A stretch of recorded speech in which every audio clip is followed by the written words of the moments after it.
बिस्मिल्लाहिर्रहमानिर्रहीम। Hello everyone, अस्सलाम वालेकुम।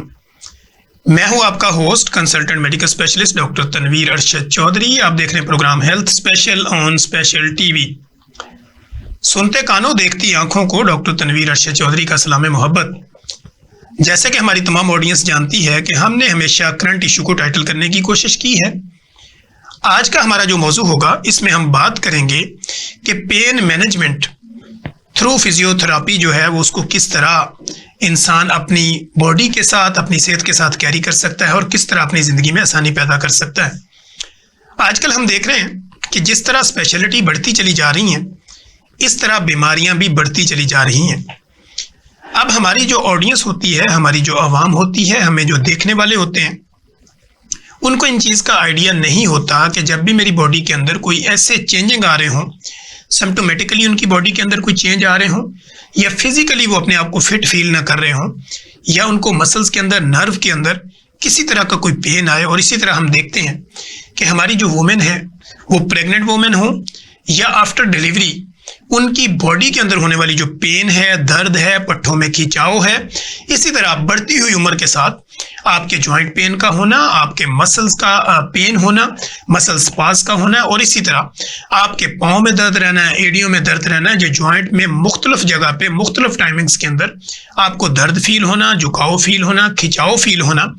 इन सारे मामलात को कौन सी स्पेशलिटी है जो इसको प्रॉपर तरीके पे ट्रीट करती है, और फिर जाके आपकी बॉडी जो है वो रिलैक्स मूड में जाती है और आपकी बॉडी प्रॉपर वर्किंग करती है। इसी तरह हम बात करते हैं कि ऐसे पेशेंट जिनको डिस्कों का मसला होता है, मोरों का मसला होता है, या किसी भी तरह वो ये समझते हैं कि मेरी गर्दन में मुसलसल दर्द रहता है, लो बैक पेन रहता है, या शाइटिका जैसी कोई दर्द होती है, तो अब वो डिफरेंट जगह पे जाके मुख्तलिफ किस्म की मेडिकेशन करते हैं, समटाइम में सेल्फ मेडिकेशन भी करते हैं, लेकिन आराम ना आने की सूरत में मायूस होते हैं। फिर उसके बाद डिफरेंट किस्म के ऑयल के मसाज करवाते हैं, डिफरेंट मसाजर्स के पास चले जाते हैं, और वो ट्रैक से डी ट्रैक हो जाते हैं, और इस तरह जो है उनकी बीमारी डे बाई डे बढ़ती चली जाती है, वो ठीक होने का नाम ही नहीं लेती। क्योंकि हमारे जो देखने वाले हैं, हमारी जो ऑडियंस है, हमारा जो लेमैन है, वो नहीं जानता कि मेरी इस दर्द को, मेरी इस बॉडी को प्रॉपर नॉर्मलाइज करने में कौन सी स्पेशलिटी इन्वॉल्व होगी, तो मेरी बॉडी जो है वो रिलैक्स होगी और मेरी बॉडी जो है वो ठीक होगी और पेन फ्री होगी। इन सारे मामलात पर बात करने के लिए आज मैंने अपने स्टूडियो में जिस most popular, most youngest, most famous, most experience शख्सियत को दावत दे रखी है। मेरे साथ स्टूडियो में तशरीफ रखती हैं डॉक्टर अरूज आजम, जो कि कंसल्टेंट पेन मैनेजमेंट और फिजियोथेरेपिस्ट हैं। डॉक्टर साहब, welcome to the show. Thank you so much doctor Tanveer, आपने बुलाया, आपका इधर आना हमारे लिए बाइस कर। जी तो नाजरीन, डॉक्टर साहब हमारे साथ स्टूडियो में तशरीफ रखती हैं, और हम फर्स्ट ऑफ ऑल तो ये जानने की कोशिश करेंगे कि डॉक्टर साहब का कैरियर कैसे स्टार्ट हुआ और डॉक्टर साहब को इसमें क्या हर्डल्स आई। ये हम इसलिए जानने की कोशिश करते हैं ताकि हमारी जो ऑडियंस है, जो हमें देखने वाले हैं, उनको पता चले कि जो शख्सियत मेरे साथ स्टूडियो में होती हैं, या किसी को हम लाइन पे भी लेते हैं, या किसी भी तरह का गेस्ट हमारे स्टूडियो में आता है, तो उसकी बेसिकली क्या परफॉर्मेंस होती है, क्या क्वालिफिकेशन होती है, क्या एक्सपीरियंस होता है, ताकि सुनने वाले को ये पता चले कि ये किस कैरियर से गुजर के, कितना एक्सपीरियंस लेके आज इस स्टूडियो में बैठ के बेस्ड ऑन साइंस गुफ्तगू करके आपकी ज़िंदगी में आसानी पैदा करने की कोशिश कर रहा है। तो डॉक्टर साहब, फर्स्ट ऑफ ऑल तो थैंक यू सो मच कि आपने हमें टाइम दिया। मैं ये जानना चाहूँगा कि अरूज आजम से कंसल्टेंट पेन मैनेजमेंट फिजियोथेरेपिस्ट बनने तक का जो सफ़र है, इसमें आपको क्या हर्डल्स आई, फैमिली सपोर्ट कितनी थी, और फिर क्वालिफिकेशन आपने कहाँ से ली, और आज आपको कितना एक्सपीरियंस है? Thank you so much. बड़ा आपने एक दुखती रग पे हाथ रखा, एक मेमोरी लाइन आपने स्टार्ट कर दी है जो आज से 10 साल पहले 2014 से स्टार्ट हुई थी। एडमिशन तो मैं कहूँगी फिजियोथेरेपी में ऐसे चुंगे में हो गया था। मेरी दोस्त ने मेरी अम्मी को कन्विंस किया कि नंबर अच्छे हैं, 50% स्कॉलरशिप मिल रही है, तो स्कॉलरशिप पे पढ़ेंगी तो कर लें एडमिशन। मैंने उसने कहा ठीक है, अम्मी को मना लिया, अम्मी ने कहा कर लो। तो जब एडमिशन हो गया तो फिर उसने बैकआउट कर दिया, उसने कहा मैं एमबीबीएस में जाऊंगी, उसने साथ छोड़ दिया और मैं फिर आ गई। लेकिन इस सफर में मुझे बड़ी आसानी मिली। डीपीटी का स्टार्ट जब मैंने किया है ना, पहले 2 साल होते हैं बिल्कुल एमबीबीएस वाले सब्जेक्ट्स होते हैं, एनाटॉमी, फिजियोलॉजी, बायोकेमिस्ट्री और ये सारे, तो उसमें पढ़ने में बहुत मजा आने लगा। जब मैंने कहा यही चीज एमबीबीएस में भी हमने पढ़ी, वो तो 3rd ईयर के बाद आपकी स्पेशलिटीज डिफरेंशिएट होती हैं। ठीक है। तो मुझे बेसिक नॉलेज तो वहीं से स्टार्ट होता है, बेसिक नॉलेज आता है। एनाटॉमी, बल्कि आम एमबीबीएस डॉक्टर से ज्यादा फिजियोथेरेपिस्ट को एनाटॉमी का होना या पता होना ज्यादा जरूरी है, क्योंकि उसने मसल्स को रखना है, उसका काम ही मसल्स के साथ है, बोन्स के साथ है, जॉइंट्स के साथ है। तो वो बस एक बड़ा अच्छा रहा। मेरे उस्ताद कराम बहुत अच्छे, मेरी टीचर्स बहुत सपोर्टिव, लविंग, केयरिंग, अंडरस्टैंडिंग। मतलब हम जब जाते थे ना उनके पास कि मैम समझ नहीं आया, तो वो पढ़ाने बैठ जाती थी। मैं अपने 5 साल अपनी यूनिवर्सिटी में जिया रही हूँ, मुझे मेरे क्लास फेलोज ने बहुत प्यार दिया है। मुझे अभी तक अपनी एक फ्रेंड को, अगर कुलीग को कहूँ, तो वो मुझे यूनिवर्सल जीआर कहती थी। उसने बड़ा प्यार, सपोर्ट दिया। बच्चे हेल्प करने में मजा आता था उस टाइम पीरियड में। हमारे सर हैं डॉक्टर अहमद बिलाल हैं, मेरी मैम मुकद्दस हैं, मैम राबिया जावा, इन टीचर्स ने बहुत सिखाया। इन्होंने ना सिर्फ पढ़ाई सिखाई बल्कि तमीज भी सिखाई, एथिकली भी आपको मजबूत, एथिकली कि आपका एज अ डॉक्टर, आपकी मेरी एनाटॉमी की मैम है, मैं माजरत से चाहूंगी, मैं उनका नाम भूल गई हूँ बिल्कुल, लेकिन उनका अंदाजे गुफ्तगू ऐसा होता था। उन्होंने हमें एनाटॉमी ना 4 पार्ट्स में डिवाइड होती है हमारी, तो एनाटॉमी 4 ना जब स्कल की थी ना, वो कहती थी बच्चों आपको जो मैं बता रही हूँ ना ये ब्रेन है, इसमें आपने ज्यादा शोखे नहीं होना और ज्यादा कम शोखे भी नहीं होना, अपने मॉडरेट शोखा होके पढ़ना है। बड़ा उन्होंने, हमारे उस्ताद कराम का बहुत असर था, बहुत उन्होंने कुछ सिखाया है हमें। ठीक है। हम्बल कैसे रहना है। असल में अच्छे उस्ताद का मिल जाना भी गॉड गिफ्टेड है, और सबने प्यार किया। मैं जाती थी, मैम हम बच्चों ने असाइनमेंट नहीं किया है, मैम ने कहा ठीक है आगे का, उन्होंने मार्जिन्स दिए। मेरी मैम सादिया शाहीन थी, वो बाहर चली गई हैं, तो वो कहती थी चीटिंग ना बाज दफा वो हमें करने देती, अब मैं इसलिए बता रही क्योंकि वो अभी यूनिवर्सिटी में नहीं है, वो करने देती थी। वो कहती थी मैं आपको पता है क्यों, वो देखती भी थी ना कोई चीटिंग करने, आंखें नीचे कर लेती, कहती क्यों, क्योंकि मुझे लगता है बाज दफा जो आप चीटिंग करके सीखते हो ना, वो आपको जिंदगी भर साथ रहता है, क्योंकि आपने कुछ चीजें होते हैं ना, आंसर होते हैं आपको एकदम से आता होता है, लेकिन कुछ हिंट चाहिए होता है, वो आपका माइंड दूर से क्लिक कर देता है और वो फिर आपको चीज याद रहती है। तो उन्होंने हमें चीटिंग्स में भी बड़ी सपोर्ट की कि ये आपको जिंदगी, और बाकी में बात ये कुछ क्वेश्चंस ऐसे हैं जो किसी से पूछ के लिखे थे ना, वो अभी तक याद है। कभी की तैयारी की भी हो तो माइंड से स्किप हो जाता है। वाइवास के लिए पढ़ना बड़ी अच्छा एनवायरनमेंट मिला है, मेरे उस्ताद कराम का बहुत साथ है। जब लेकिन एक चीज का था कि जब हम बाहर निकले ना, लोग डीपीटी को, फिजियोथेरेपिस्ट को वो वैल्यू नहीं करते, क्योंकि सच्चाई है। वो कहते हैं कि यूनिवर्सिटियां बनाई जा रही है, और ये सच्चाई भी है, प्राइवेट सेक्टर्स हैं वो बना रहे हैं फिजियोथेरेपिस्ट, प्रोडक्शन हो रही है लेकिन यूटिलाइजेशन कम है। और इसकी यूटिलाइजेशन कम इसलिए है क्योंकि अवेयरनेस नहीं है, लोगों को पता नहीं। अब देखिए एमबीबीएस का डॉक्टर को पता है, हार्ट सर्जन का पता है, न्यूरो सर्जन का पता है, जनरल सर्जन का पता है, मेडिकल ऑफिसर, डेंटिस्ट, सब चीजों का पता है, लेकिन फिजियोथेरेपिस्ट की इंपॉर्टेंस का लोगों को पता ही नहीं है। फिजियोथेरेपिस्ट 5 साल पढ़ रहा है, उसके बाद हाउस जॉब भी कर रहा है, वो आपकी मालिश भी कर रहे हैं, आपको एक्सरसाइजेस के ऊपर। क्यों? क्योंकि हम कहीं ना कहीं पाकिस्तानी थोड़े लेजी हैं, हमें जहाँ एक्सरसाइज करनी पड़ती है हम कहते हैं हम नहीं करेंगे, आप 2 गोलियां दें डॉक्टर साहब, मैं शाम को ठीक हो जाऊं, बस मुझे ये दर्द खत्म चाहिए। हमें फिजिकल एक्टिविटी नहीं कर सकते। अब हमने 15 दफा एक्सरसाइज करनी है, रात को भी 15 दफा एक्सरसाइज, डॉक्टर साहब एक गोली दे दे मैं ठीक हो जाऊं। ये असल में हम क्विक अप्रोच की तरफ जा रहे हैं। हमारे अभी मैं आपसे ऑफ द रिकॉर्ड आपसे एक नंबर का पूछ रही थी, क्यों इसलिए पूछ रही थी कि काउंटिंग पे कि एमबीबीएस का क्या एडमिशन है, इस पर्सपेक्टिव से कि अगर 6000 बच्चा प्राइवेट या गवर्नमेंट सेक्टर में ग्रेजुएट हो रहा है, तो क्या अगर 1000 बच्चा डीपीटी का ग्रेजुएट हो रहा है, उस पर क्यों शोर मचाया जाता है?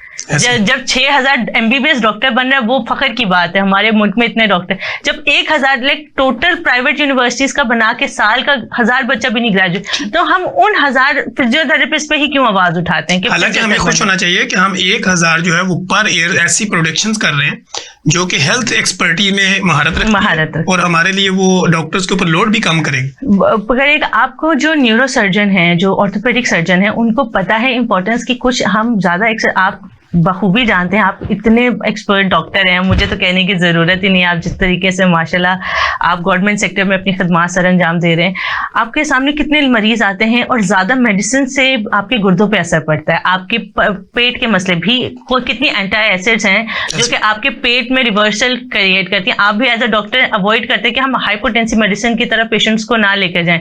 ड्राइनेस ऑफ माउथ हो गया, कॉन्स्टिपेशन हो गया, डायरिया हो गया, कितने कॉम्प्लिकेशंस हैं जो दवाइयों की वजह से। लेकिन हम क्या करते हैं, हम फिजियोथेरेपी, हम एक्सरसाइजेस की इंपॉर्टेंस को समझते नहीं है, मसल स्ट्रेंथ को समझते नहीं है। हम कहते हैं हम जिम में जाके वेट उठा लें, और वेट उठाने की वजह से वो जो बैक पेन निकलती है, वो आपका मसल टीयर हो जाता है, बैलेंस और पोस्चर जो है ना उसका पता ही नहीं। और औरतों में सबसे ज्यादा अवेयरनेस की जरूरत है। कल मेरे से बड़ा प्यारा बात सवाल किसी ने पूछा कि मर्द तो फिर भी अपने पोस्चर का ख्याल रखते हैं, औरतें क्यों नहीं रखती। मैंने कहा शायद, बड़ा प्यारा सवाल था, लेकिन मैंने कहा शायद औरतों को कभी किसी ने गाइड ही नहीं किया कि औरत का बैठने का अंदाज ऐसे, आपने बेबी कैरी करना है, आपने आगे डिलीवरी से गुजरना है, उसके बाद अपने लाइफ स्टाइल। हमने औरतों को एजुकेट ही नहीं किया कि आपका पोस्चर ऐसा होगा जिससे आप लॉन्ग लास्टिंग चलेंगे। हमारी 40s के बाद ना हम औरतों में मोस्ट कॉमनली निकलती है घुटनों की दर्द, कंधे की दर्द, और स्ट्रेस, बच्चों का स्ट्रेस, और हस्बैंड, और लाइफस्टाइल, और इकोनॉमिकल स्टेटस देकर सर का दर्द। तो migraine is common in females. तो मर्दों के अंदर भी हैं, लेकिन ज्यादा आप, अगर आपके जो खवातीन नाजरीन जो इस वक्त चैनल को भी देख रहे हैं, बहुत सी फीमेल्स एक को छोड़ के दूसरी किसी ना किसी को माइग्रेन का प्रॉब्लम होगा लाइफस्टाइल की वजह से। तो इसकी मैनेजमेंट कैसे हो सकती है? आपकी ये जर्नी शुरू हुई, स्टडी का दौर गुजरा, तो इसमें आपकी फैमिली कितनी सपोर्टिव रही? बहुत सपोर्टिव रही है।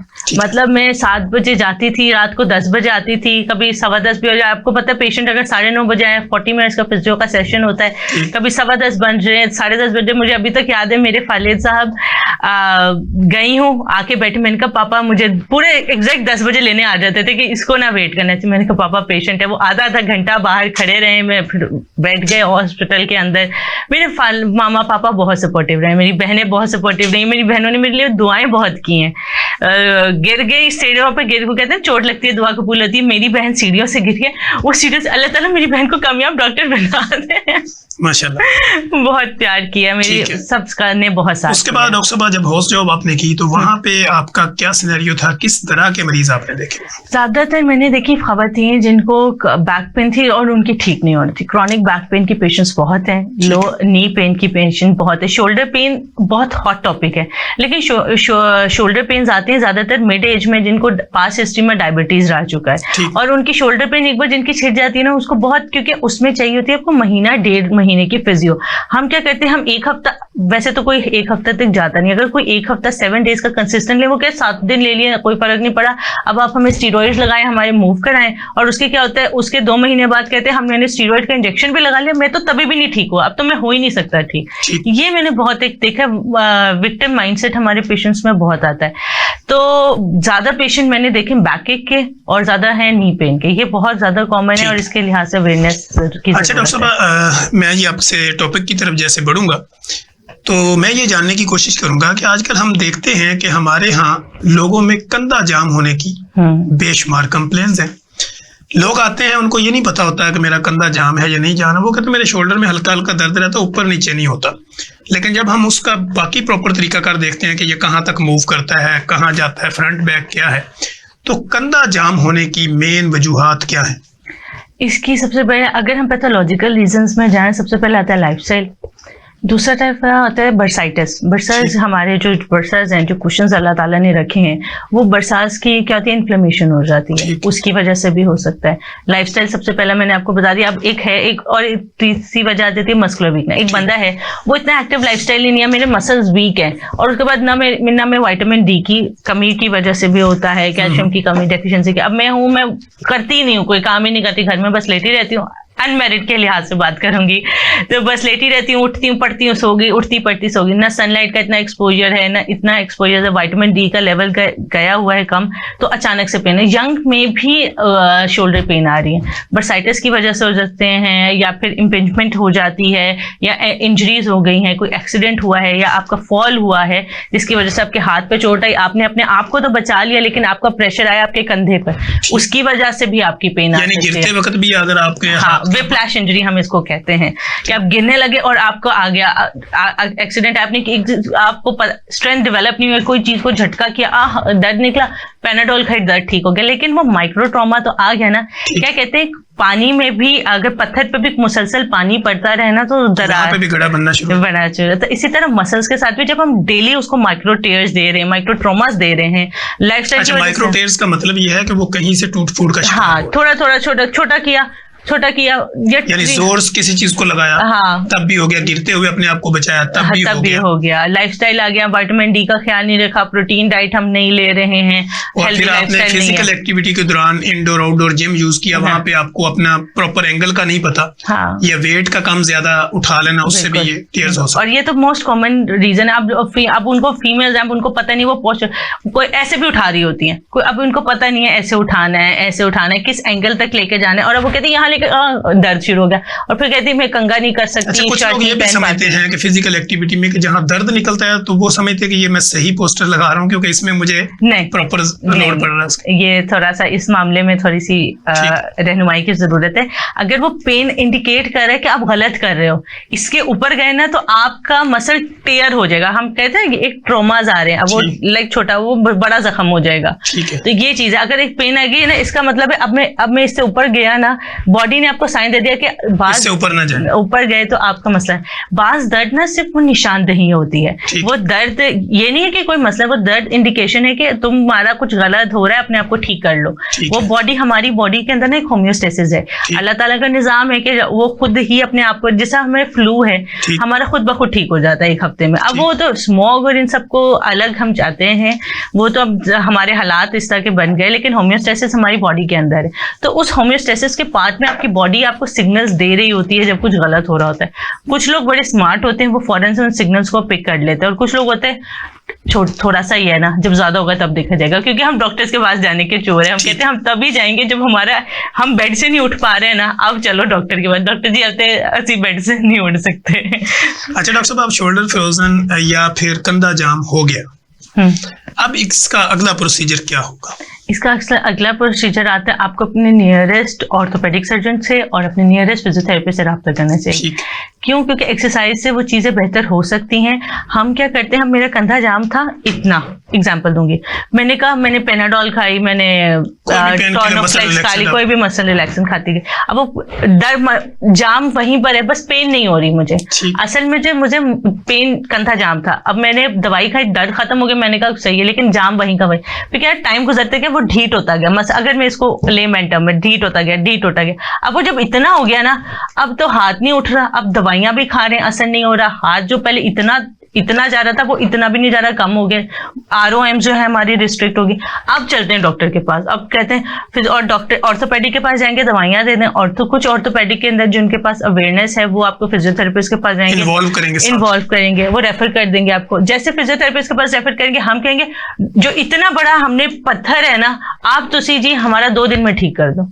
अब आपका फ्रोजन शोल्डर टाइम लेता है। हमारा जॉइंट जो शोल्डर जॉइंट है ना, ये बॉल एंड सॉकेट जॉइंट है। हिप जॉइंट हो गया, शोल्डर जॉइंट, ये बॉल एंड सॉकेट है। ये सारी मूवमेंट्स पूरी मूवमेंट अलाउ करता है। तो कुछ मूवमेंट्स हमारी फौरन से अचीव हो जाती है, और कुछ मूवमेंट आती है जो हमारी सबसे लास्ट में अचीव होती हैं। तो उसके लिए क्या होता है, आपको उस प्रोसेस से गुजरना होता है, आपको उस जर्नी से, आपको एक्सरसाइजेस से, चाहे वो एक एक्सरसाइज हम डेली बेसिस पे भी करा रहे होते हैं ना, उसका फर्क होता है।